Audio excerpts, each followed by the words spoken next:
Hi everyone, it's Darryl here from TutorPro, and today I'm going to talk to you about assessments. Now at TutorPro, you can use our live content studio tool to create an assessment in any given application, whether that's an online application or something installed on your device like Word or Excel or something along those lines.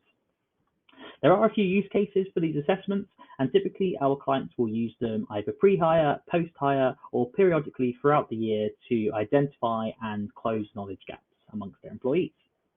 Now today I'm logged in as a manager, which gives me the option to preview the assessment we've created, but also look at some of the publishing options such as HTML, AICC, and SCORM, which means that we can host the assessment on the LMS or externally if required. If I go back to the home and preview the assessment, we can start looking at some of the content.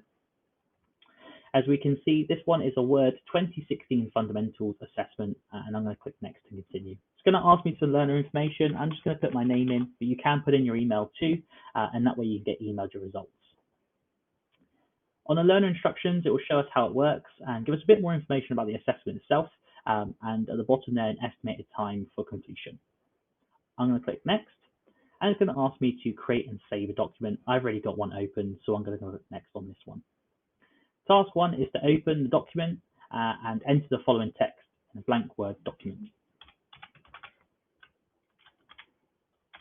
And hit enter. It's going to give us some text, and it says turn on show/hide. So I'm going to do that, which will then take me through instinctively to task 2. Now from here, it's asked me to save the document. Again, I don't need to do that, so I'm going to click next. And it says using a key combination, go to the beginning of the document. I'm going to press Control up,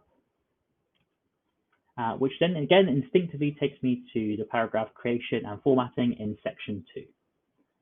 I'm going to click next, and it says to insert a new paragraph before the first paragraph in the document. So I'm going to insert that paragraph and type Agreement A.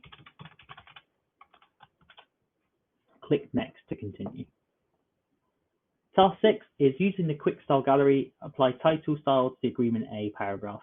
Now I'm going to click heading 1, and it's not going to take me through to the next task as that's not the appropriate action here.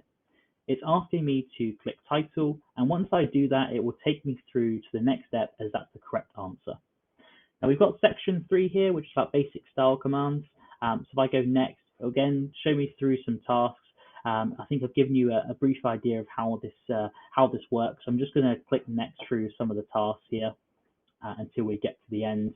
You can see it's broken up into different sections and again different tasks. And once we come to the last task, the final navigation is finish. So we're going to click finish on this one. It's going to give me my results, which is 25%. Didn't do too well, but obviously I skipped a lot of it. And it says click the results button to see your results. So the end user will be able to see their results, and if I open up this screen a bit more, we can see this in detail. But as you can see, we've got the username at the top, so D Fitzpatrick. We've got the assessment type and the score. We can save this and print it if we want to, and some of the information around the date and time. Now on the left-hand side, we have a time breakdown of how long I spent on each section, 12 seconds in that one, 23 seconds in that one. We've got the action performed, so we're actually recording some of the actions that are taking place from the end user. We've got a score column, an instruction column, so what was being asked of the assessment taker, and then we've also got any associated learning. So from a management perspective, you can actually add in associated learning where applicable. So we can see some of the information that this learner has put in. You can see that they typed in their name, which is Darryl. They click next. Next again, they clicked page 1 content. They typed in that information that was asked of them by the instruction. If we click on the little arrow on the left-hand side there, we can also see exactly where they clicked in that yellow box. We have the ability to add in alternatives. So I actually ended up clicking Control left instead of Control up. So there is the option to add in different alternative commands as well. So you're not defined by using the most common or the most popular way of navigating through an application. And we can also start seeing where we went wrong.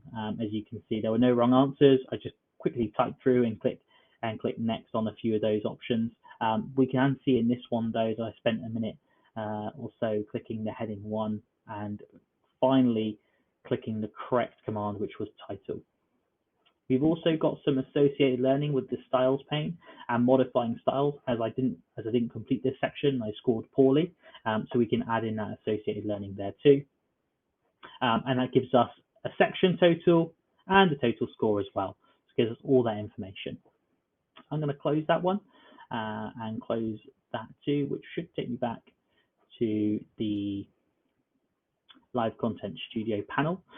So as a manager, like I said, I previewed that. There is the ability to look into the results of all of your learners, which will probably be a separate video following this one on, but hopefully that gives you a flavor for the information around assessments at TutorPro and how they can be managed.